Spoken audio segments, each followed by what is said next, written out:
YouTube channel Pemuda Muslim. Itu ada tokoh profesor doktor dari Palestina, namanya Mahmud Anbar. Ini sudah 6 tahun itu diposting di YouTube itu, artinya, dan penontonnya sudah 6 juta. Bayangkan mereka sudah terkontaminasi dengan pemikiran anti-Israel mendukung Palestina itu. Setiap gerakan tuh ada benang merahnya ini semua. Ya. Nah ini saya ringkas ya apa yang dinyatakan dalam video YouTube itu ya oleh si Profesor Dr. Mahmud Anbar. Dia guru besar tafsir Al-Quran Universitas Islam Gaza. Dan dia ini adalah kawannya Bakhtiar Nasir. Mereka sama-sama lulusan dari Universitas Madinah Al-Munawwarah. Ya. Nah, penekanan dari si Profesor Dr. Mahmud Anbar, dia bilang, seputar sangat pentingnya sholat fajar atau sholat subuh. Dia bilang di situ, setiap sholat subuh itu disaksikan 1000 malaikat. Jadi dibawa ke politik agama nih Pak. Sebagai sholatnya para mujahid dan syuhada. Mereka adalah tentara Allah yang kelak mampu membebaskan Masjid Al-Aqsa. Masjid Al-Aqsa kan di Israel sana. Digiring politiknya agama untuk mempengaruhi umat muslim Indonesia ini. Ya. Dan dia menyebut Bakhtiar Nasir ini adalah salah satu faktor bangkitnya umat Islam Indonesia menuju kemenangan dalam pembebasan Palestina. Ya. Nah, sholat fajar atau subuh ini sendiri diyakini dapat menggetarkan musuh-musuh Islam. Nah, si Mahmud Anbar juga mengutip ya apa yang disampaikan oleh Golda Meir 50 tahun lalu sebagai Perdana Menteri Israel. Apabila umat Islam telah sholat subuh berjamaah di masjid, jumlahnya sebanyak sholat Jumat, maka Israel akan hancur lebur dan lenyap. Ini propaganda udah nih. Ya. Dan dia juga di dalam video itu dia bilang, hatinya tuh sejuk dan tentram saat menyaksikan Ridwan Kamil di Bandung melakukan sholat subuh berjamaah di masjid. Sedang membangkitkan semangat dan tekad mereka sebagai fenomena luar biasa menuju pembebasan Masjid Al-Aqsa. Loh, apa hubungannya sama Indonesia? Tapi semangat ini ditularkan bukan untuk Al-Aqsa aja, untuk menghancurkan Indonesia. Bayangkan kalau semua dimotivasi untuk sholat subuh.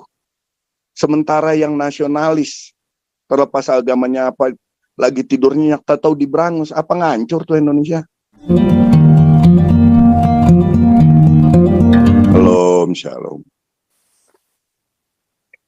Shalom. Ya, kembali nih ke judul ya.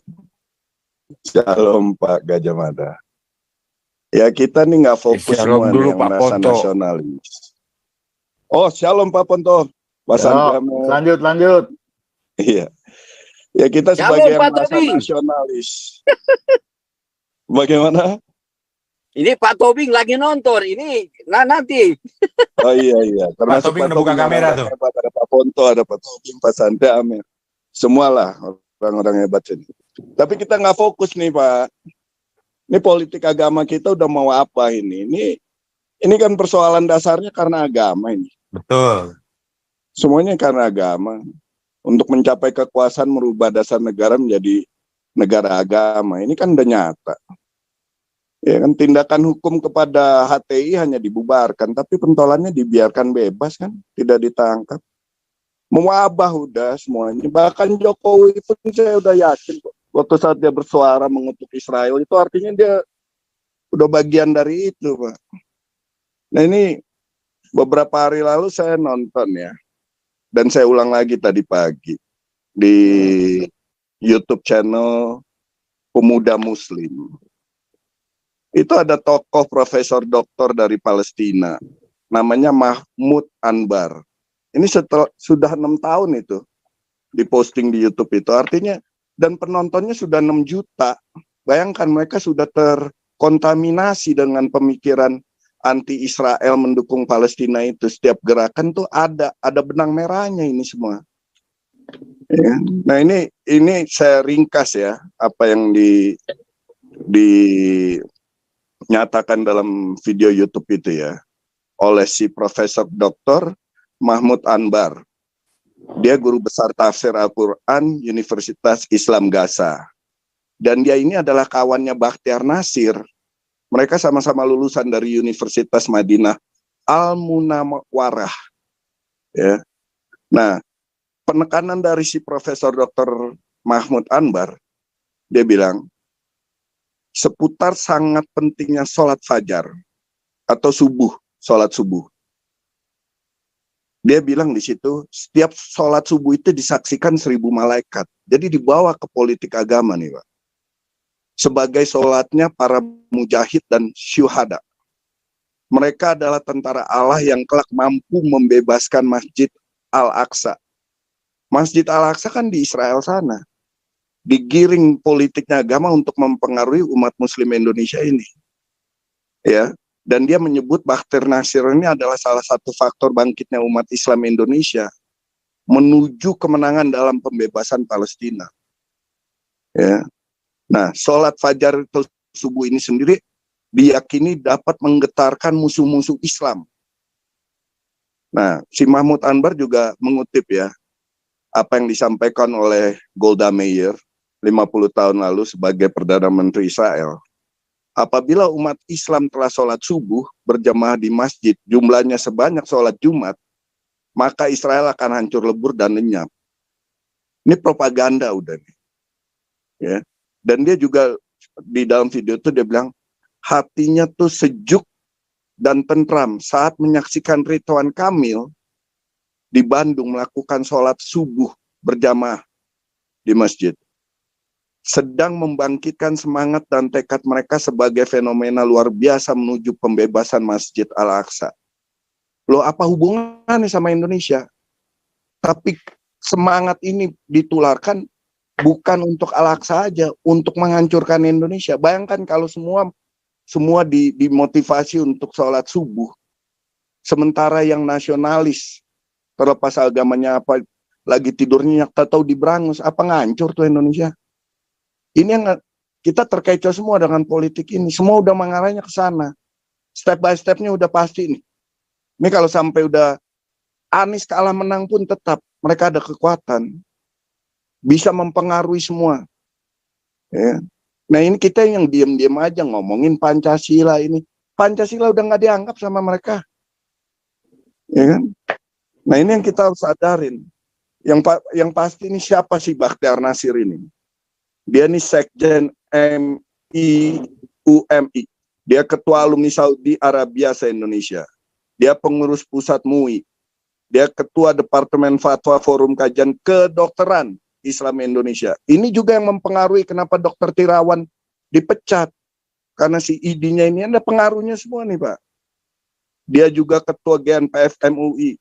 Dia Ketua Alumni Madinah Islamic University se-Indonesia. Mereka udah mewabah, jaringannya udah kuat. Nah kita sebagai nasionalis, apapun agama kita, kalau mau lihat Indonesia ini eksis, harus lawan. Nggak bisa, ini Indonesia bukan negara agama. Harus pisahkan agama dari politik negara. Gimana caranya kita ngomong gini-gini aja udah, ya besok juga lupa apa yang kita omongin. Mungkin begitu tuh Pak Ponto, Pak Tobing, Pak Santerner. Mohon izin Pak Kuat ngomong sedikit, boleh Pak Kuat? Ini Pak Kuat. Oh, yang punya acara silakan. Terima kasih Pak Kuat. Jadi mempertajam pengamatan yang sudah dilakukan oleh Bung Beta dan untuk menentukan langkah kita ke depan Galarua ini, jangan di dalam Galarua itu kita saling itu ada perbedaan dikit dibesar-besarin gitu, di blow up. Itu adalah sifat kenegarawanan yang kerdil gitu ya. Jadi begini, saya setuju sekali dengan apa yang dikatakan oleh Bung Beta. Kita lupa sejarah. Mereka ini gerakannya ini Pak yang namanya transnasional. Dimulai dari gerakan Wahabi pada tahun 1800-an.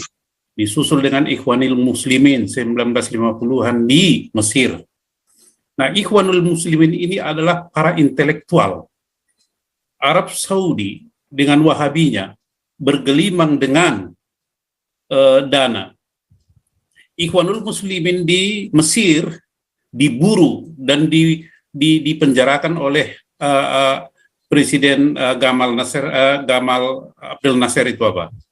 Mereka ini Pak berpendidikan tinggi, tetapi Wahabi di Arab Saudi ini berpendidikan rendah. Jadi ambisi daripada Arab Saudi adalah mengekspor gerakan Wahabi.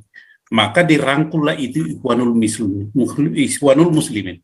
Mereka ini apa yang bergerak kemana-mana ke seluruh dunia karena Wahabi ini harus mengglobal. Dan mereka ini berubah rupa. Apa itu Ikhwanul Muslimin? Adalah mengadopsi fasisme daripada Mussolini, Italia Mussolini, dan cara kerja komunis. Jadi jangan heran Pak Beta Maluku, Bung Beta, memang Indonesia adalah ladang empuk sasaran daripada pengglobalan Wahabi. Jadi kita juga patut mencurigai gerakan ataupun sikap Pangeran MBS yang mengatakan Wahabi, Puritan Wahabi lama sudah ditinggalkan menjadi Wahabi baru. Ya, latar belakangnya itu kan kita masalah ekonomi. Mereka mengekspor itu. Jadi adalah pembenaran kalau misalnya para Wahabis dari Arab Saudi itu masuk ke Indonesia. Karena alasannya merasa nyaman. Tetapi sesungguhnya adalah menjadikan Indonesia ini menjadi area mereka untuk menyebarkan sakit banget sih this morning. Ini tolong dulu di mute dulu. Nah, jadi kita di Indonesia ini Pak, Galarua saya paham, saya yakin Pak Ponto sudah pasti tahu ini. Galarua mengetahui secara secuil. Ini yang membuat kita Galarua ini gemas dan harus siap terus bergerak kapanpun dan dimanapun. Dengan ada entry point sekecil apapun. Contoh melalui diskriminasi dan persekusi terhadap apologet dan orang-orang kita dan gereja. Bukan masalah agamanya, bukan itu. Salah sekali orang yang mempersepsikan Galarua itu bela agama. Emangnya Galarua itu sama dengan FPI? Tidak. Saya katakan tidak. Kita bukan itu. Jadi Bung Beta, ini sudah terjadi di Indonesia. Siapa yang Bapak katakan itu, intelektual itu, dia penganut daripada Ikhwanul Muslimin, tapi menganut ajaran Wahabi. Siapa organisasi di Indonesia di mana dia berkembang dan mendapat dukungan secara undang-undang PKS, adalah PKS. Saya nyatakan itu PKS, silakan aja kalau dia keberatan. Ada data kok, saya bukan bicara dari pribadi atau hati saya, ada data. Dan itu terbuka. Kenapa negara diam saja begini? Maka selalu saya katakan, akar masalah daripada kerumitan dan kebobrokan negara ini adalah partai di Indonesia. Selama partai ini tidak dirubah, selama partai ini tidak dikontrol oleh suatu ketentuan peraturan undang-undangan, mengembalikan kedaulatan rakyat ke tangan rakyat, bukan sekarang kedaulatan rakyat itu dirampok oleh para parpol, baru di situ Indonesia berubah. Sekarang Indonesia, bukan negara agama, bukan negara sekuler, lalu negara apa? Kalau mengikuti penjelasan Pak Ponto tadi, negara Pancasila, Pancasila yang mana? Kenapa tidak disebutkan negara dengan 5 dasar itu? Nah ini kan, jadi semua sumir gitu, kalau bahasa Belanda bilang sumir, sengaja dibuat abu-abu. Nah jadi Bung Beta, beberapa beberapa organisasi di Indonesia yang sudah mereka terobos, Pak, sudah mereka kuasai. Satu, FKUB. Jadi jangan heran, Pak, FKUB itu sudah mandul itu. FKUB itu bukan forum komunikasi umat beragama, tetapi forum kehancuran umat beragama itu. Bukan kerukunan, kehancuran umat beragama. MUI, itu semua sudah gerakan radikal di situ semua. Maka MUI ini sepertinya negara dalam negara. NU sebagian besar mereka sudah mulai kuasai. NU juga sudah, ini bagaimana ini kan nggak ada kawan mereka. Muhammadiyah juga begitu. Hanya dua ormas besar yang mempunyai keprihatinan mendalam tentang gerakan mereka ini. Karena mereka juga sudah mulai dirongrong gitu. Nah, kalau soal Papua, Bung Teddy, sama itu. Jadi yang kita harapkan Papua, persatuan daripada mereka, tunjukkan bahwa misalnya itu, istilah-istilah merdeka itu jangan dikumandangkan, itu bumerang. Karena alasan menuntut merdeka, maka muluslah program daripada si khilafah ini masuk ke Papua. Karena beralasan kepada pemerintah untuk supaya jangan merdeka. Jadi harus lebih cerdik orang-orang Papua, jangan bicara merdeka. Tetapi kami menuntut kesejahteraan dan perlakuan yang setara dengan suku-suku bangsa atau provinsi lain di Indonesia.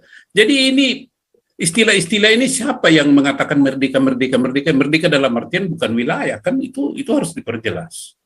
Jadi rumit Pak di Indonesia ini kalau kita tidak bisa membacanya dengan detail dan cermat. Saya berkeyakinan Pak Punto ini tahu persis, tapi beliau dibatasi oleh kode etik atau apa, tidak bisa berbicara leluasa dengan beliau secara terbuka. Ya, itu kita paham lah.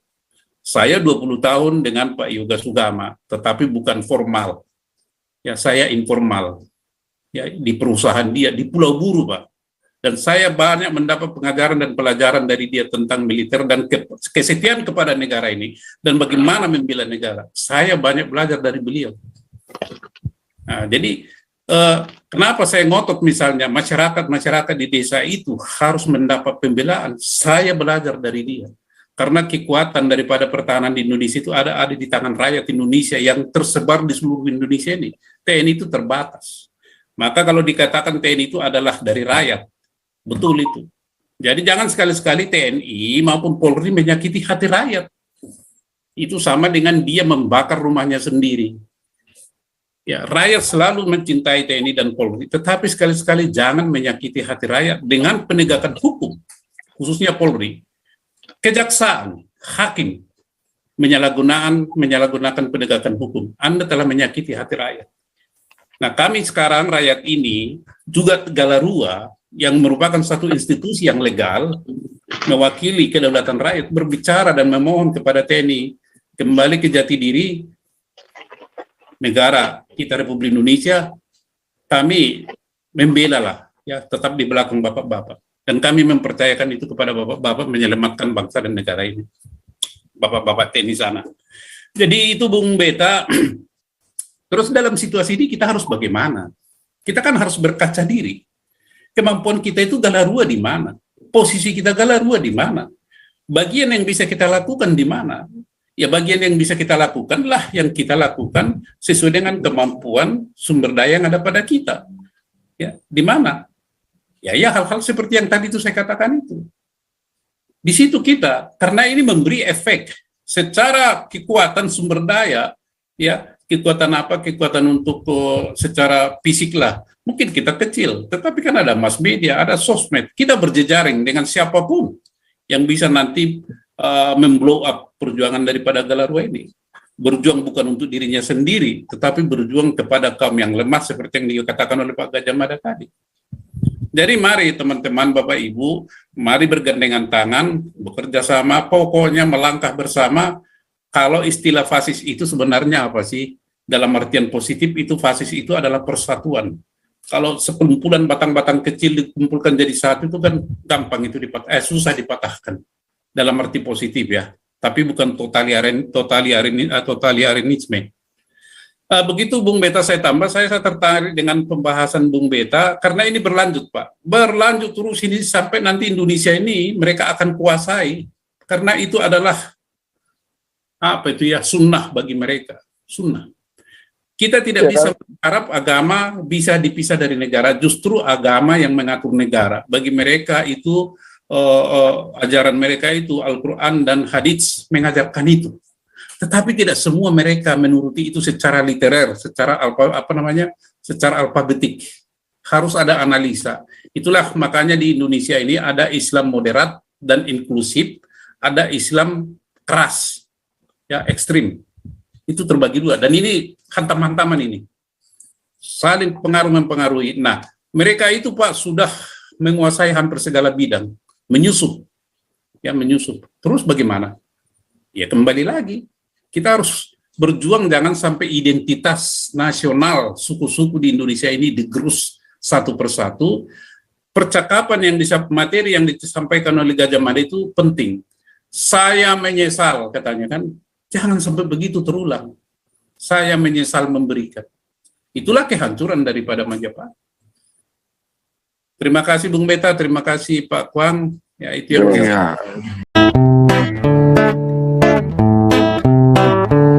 Kau bilang kau menang debat, lawan domba yang sesat. Kau bilang banyak yang tobat.